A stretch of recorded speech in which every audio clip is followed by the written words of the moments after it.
నమస్తే welcome to our voice నేను journalist నవత ఇండి కూటమి కల్లాస్ కానుందా మైనారిటీల మ్యాజిక్ ఎలా ఉండబోతుందో చూయించనుందా హస్తిన ఎన్నికలను క్షుణ్ణంగా గమనిస్తే ఇది నిజం అనిపిస్తుందా హిందీ కూటమిలోని లోపాలు కొట్టొచ్చినట్లు కనిపిస్తున్నాయా అంటే అవుననే అనిపిస్తోంది కూటమి నేతల నిస్సహాయత స్పష్టంగా గోచరిస్తోంది ఎన్డీఏ కూటమి బలం ఇండి కూటమి బలహీనతలేంటో ఇట్టే అర్థమవుతుంది ప్రస్తుతం హస్తినలో ఆప్ కాంగ్రెస్ బీజేపీలు పోటీ చేస్తున్నాయి కాంగ్రెస్కి రాష్ట్రంలో మరీ ఎక్కువ బలం లేకపోయినా తనకు తాను మాత్రం ఒక ప్రధాన పోటీదారిగానే భావిస్తోంది ఈ క్రమంలో రాహుల్ గాంధీ కూడా ఢిల్లీ ఎన్నికల్లో ప్రచారం చేస్తున్నారు కేజ్రీవాల్ లిక్కర్ స్కామ్ పై విమర్శలు చేస్తున్నారు అయితే ఈ రెండు పార్టీలు ఇండి కూటమిలోనివే కాంగ్రెస్ ప్రధాన పార్టీ అయితే ఆప్ కూడా కూటమిలోని పెద్ద పార్టీల్లో ఒకటి ఇక రెండు రాష్ట్రాల్లో అధికారంలో ఉన్న చీపురు పార్టీ ఒక రకంగా చెప్పాలంటే కూటమిలో రెండో స్థానంలో ఉంటుంది అయితే ఈ ఎన్నికల్లో కాంగ్రెస్కి కాకుండా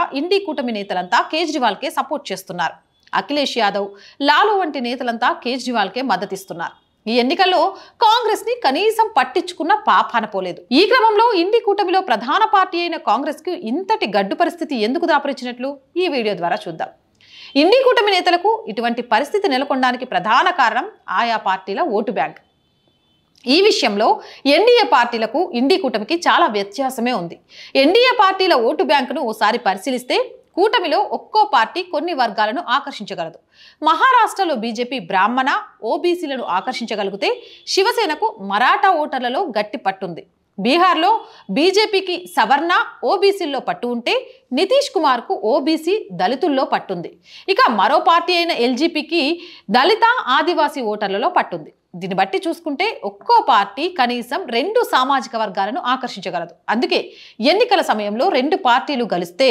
నాలుగేసి సామాజిక వర్గాలను ఆకర్షించగల సత్తా చూపించాయి ఇందువల్లే ఎన్డీఏ పార్టీల ఈక్వేషన్ వర్కౌట్ అవుతుంది కానీ ఇండి కూటమిలో అలా కాదు కూటమిలోని అన్ని పార్టీలకు ముస్లింలే ప్రధాన ఓటు బ్యాంకు వారితో పాటు దళితులైనా లేకపోతే ప్రాంతీయ పార్టీల అధినేతలకు సంబంధించిన కులంలో అయినా పట్టుంటుంది కానీ ముఖ్యంగా అందరికీ దళిత ముస్లింలలో మాత్రమే ప్రధానంగా పట్టుంది వీరు గనక విడివిడిగా పోటీ చేస్తే వీరి ఆయువు పట్టు అయిన ముస్లిం ఓటు బ్యాంకు చీలిపోతుంది ఫలితంగా రెండు పార్టీలు నష్టపోతాయి అందుకే ఇండి కూటమి నేతలకు ఇష్టం లేకపోయినా అనివార్యంగా కలిసి ఉండాల్సిన పరిస్థితి ఏర్పడుతుంది ఇక ప్రస్తుతం ఢిల్లీ ఎన్నికల్లో అదే జరుగుతోంది కాంగ్రెస్ ఆప్ పార్టీలకు తాము సపోర్ట్ చేస్తే రెండు పార్టీల మధ్య ముస్లిం ఓటు బ్యాంకు చీలుతుంది దీనివల్ల బీజేపీ బలపడుతుంది ఇండి కూటమి నేతలు భావిస్తున్నట్లు అర్థమవుతుంది అయితే ఇక్కడ కాంగ్రెస్కి కాకుండా కేజ్రీవాల్కి ఎందుకు మద్దతిస్తున్నట్లు దీని వెనుక కూటమి నేతల వ్యూహం ఏంటి అది కూడా చెప్తా వెయిట్ చేయండి ఇండి కూటమిలో ప్రధాన పార్టీ కాంగ్రెసే అయినా ఆ పార్టీ తమ రాష్ట్రాల్లో బలపడకూడదన్నది కూటమి నేతల అభిప్రాయం మమతా బెనర్జీకి తన రాష్ట్రంలో కాంగ్రెస్ బలపడకూడదు అఖిలేష్కు యూపీలో కాంగ్రెస్ బలపడటం ఇష్టం లేదు శరద్ పవార్ ఉద్ధవ్లు మహారాష్ట్రలో హస్తం పార్టీని బలపడనివ్వరు లాలు బీహార్లో తొక్కిపడేస్తే కేజ్రీవాల్ ఢిల్లీ పంజాబ్లో కాంగ్రెస్ని ఎదగనివ్వరు తమ రాష్ట్రాల్లో కాకుండా ఇతర రాష్ట్రాల్లో మాత్రమే కాంగ్రెస్ బలపడాలన్నది ఈ పార్టీల లక్ష్యం దీనికి కారణం ఒకటే అదేంటో కర్ణాటక ఎన్నికలను పరిశీలిస్తే అర్థమవుతుంది కన్నడ రాష్ట్రంలో కాంగ్రెస్ అధికారంలో ఉంది ఆ పార్టీకి అక్కడ ముస్లింలు ఓటు వేయడం ద్వారానే విజయం లభించిందనడంలో ఎంత మాత్రం సందేహం లేదు గత అసెంబ్లీ ఎన్నికల్లో సామాజిక వర్గాల పరంగా వచ్చిన ఓట్లను చూస్తే లింగాయతులలో 20% కాంగ్రెస్కి ఓటు వేస్తే బీజేపీకి 64% మంది ఓటు వేశారు బక్కాలిగల్లో 24% మంది కాంగ్రెస్కి 25% మంది బీజేపీకి ఓటేశారు ఇక ఎన్డీఏ కూటమి పార్టీ అయిన జేడీఎస్కు 46% వక్కీలిగులు ఓటు వేశారు ఇక కురుబకులం నుంచి కాంగ్రెస్కి 63% ఓట్లు పడితే బీజేపీకి 22% ఓట్లు పడితే జేడీఎస్కి 10% పడ్డాయి కానీ ముస్లిం ఓట్ల విషయానికి వస్తే కాంగ్రెస్కి 88% ఓట్లు పడ్డాయి అదే సమయంలో బీజేపీకి 2% జేడీఎస్కు 8% ఓట్లు పడ్డాయి దీన్ని బట్టి ముస్లిం ఓటు బ్యాంకు ఎంత పకడ్బందీగా ఉంటుందో అర్థమవుతుంది ప్రస్తుతం ముస్లింల ప్రధాన లక్ష్యం ఒక్కటే రాష్ట్రంలో కానీ దేశంలో కానీ ప్రధాన ప్రత్యర్థిగా బీజేపీ ఉంటే ఆ పార్టీని ఓడించడమే వీరి ప్రధాన లక్ష్యం అందుకు ప్రధాన పోటీదారు ఏ పార్టీ ఉంటుందో ఆ పార్టీని ఎంచుకుంటారు ఇది చాలా ఎన్నికల్లో స్పష్టమైంది తెలంగాణలోనూ మజ్లిస్ పార్టీ బలంగా ఉన్న ప్రాంతాల్లో తప్ప మిగిలిన చోట్ల ఎక్కువ శాతం ముస్లింలు కాంగ్రెస్కే ఓటేశారు ఈ క్రమంలో సెక్యులర్ ప్రాంతీయ పార్టీలకు మైనారిటీ ఓట్ బ్యాంక్ రాదు కర్ణాటకలో జేడీఎస్ ఎన్నోసార్లు కాంగ్రెస్తో జతకట్టింది ఆ పార్టీతో కలిసి ప్రభుత్వాన్ని కూడా ఏర్పాటు చేసింది. కానీ మైనారిటీలు ఆ పార్టీని నమ్మలేదు.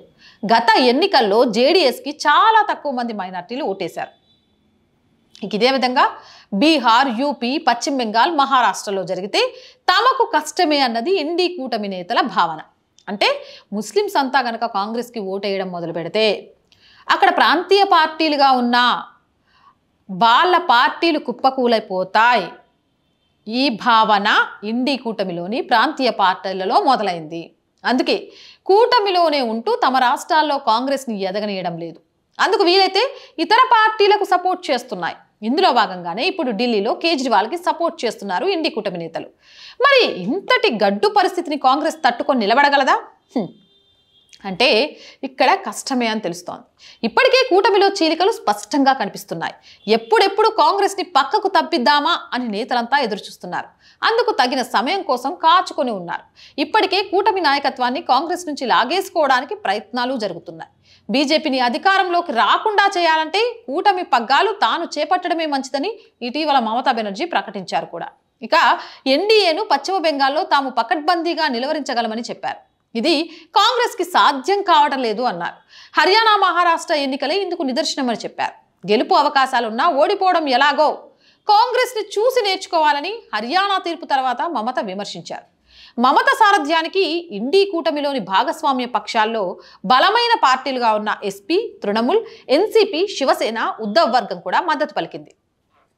దీంతో ఇకపై ఇండీ కూటమిని కాంగ్రెస్ నుంచి లాగేసుకునే ప్రయత్నం మరింత ఎక్కువగా జరిగే అవకాశం కనిపిస్తోంది. అదే జరిగితే అటు కాంగ్రెస్తో పాటు కూటమి నేతలు కూడా ఇకపై దేశంలో అధికారంలోకి వస్తామనే ఆశలు వదిలేసుకొని కమలనాథులకు అప్రతిహాత అధికారాన్ని అప్పజెప్పినట్లవుతుంది. సో మొత్తానికి మైనారిటీలు ఏదైనా చేయగలరు అని మరొక్కసారి రుజువైతే ఇండీ కూటమి కల్లాస్ కావడానికి, కుప్పకూలిపోవడానికి, ముక్కలవ్వడానికి కూడా ఈ మైనారిటీల మ్యాజిక్ ముడిపడి ఉందని చాలా క్లియర్గా అర్థమవుతుంది. మరి మీకు అర్థమైందా లేదా నేను చెప్పింది? అర్థమైతే కరెక్ట్ అంటారా లేదా? కామెంట్ సెక్షన్లో పెట్టేయండి. మోర్ వీడియోస్ కోసం మన ఛానల్ని వెంటనే సబ్స్క్రైబ్ చేయండి. నచ్చితే లైక్ చేయండి, షేర్ చేయండి, సపోర్ట్ చేయండి. చాలామంది వీడియోస్ చూస్తున్నారండి, బట్ సబ్స్క్రైబ్ చేయడం మర్చిపోతున్నారు. Please subscribe our channel. మంచి విషయాలనే అందిస్తున్నాం కదా, మరి సబ్స్క్రైబ్ చేయడానికి ఎందుకండి ఆలోచిస్తారు? సబ్స్క్రైబ్ చేయడంతో పాటు ప్రతి వీడియోని దయచేసి షేర్ చేయండి. 10 మందికి ఈ విషయాలు తెలియాల్సిన అవసరం ఉంది. అలాగే ఒక చిన్న లైక్తో పాటు ఆర్థికంగా ఆర్ వాయిస్ నిలదొక్కుకోవడానికి చాలా చాలా చాలా కష్టపడుతోంది. కింద కామెంట్లు పెట్టేవాళ్ళు ఎలా అయినా పెట్టొచ్చు, కానీ ఆర్ వాయిస్లో ఇంకా మంచి మంచి కంటెంట్ అందించాలి అని, ఇంకా ముందుకెళ్ళాలని చాలా చాలా తాపత్రయపడుతున్నాం. కానీ ఆర్థిక స్తోమత లేక కుదేలైపోతున్నాం. ఆర్థికంగా దయచేసి సపోర్ట్ని అందించండి. ఆర్థికంగా సపోర్ట్ చేయాలి అనుకునేవారు సబ్స్క్రిప్షన్ పక్కనే జాయిన్ అనే బటన్ ఉంటుంది. 1 to 5 లెవెల్స్ ఉంటాయి. ఏదో ఒక లెవెల్లో సపోర్ట్ చేయండి. స్క్రీన్ మీద గూగుల్ పే, ఫోన్పేతో పాటు దానికి సంబంధించిన నెంబర్తో పాటు అకౌంట్ డీటెయిల్స్ కూడా ఇవ్వడం జరుగుతుంది. మీకు తోచిన సహాయం చేయడం ద్వారా ఈ ఛానల్ని ముందుకు తీసుకువెళ్ళాలి అనుకునే ఒక అమ్మాయికలకు సహకారాన్ని అందించండి. వ్యాపార ప్రకటనల కోసం చాలామందికి చాలా వ్యాపారాలు ఉన్నాయండి, కానీ మీరిచ్చే చిన్న యాడ్ ఈ ఛానల్ ముందుకెళ్ళడానికి ఉపయోగపడుతుంది. ప్రతి ఒక్కరిని సహాయం చేయండి అని అడగకుండా ఉండడానికి ఉపయోగపడుతుంది. కాబట్టి దయచేసి మార్కెటింగ్ యాడ్స్ కోసం ఛానల్ని సంప్రదించండి. 8328500576 నెంబర్కి సంప్రదించి నెంబర్కి కాల్ చేయడం ద్వారా దీని ద్వారా ఖచ్చితంగా మీ వ్యాపారం కూడా డెవలప్ అవుతుంది. అలాగే ప్రజా సమస్యలు ఏదైనా 8328500576 నెంబర్కి వాట్సాప్ ద్వారా తెలియజేయండి. జై హింద్, జై భారత్.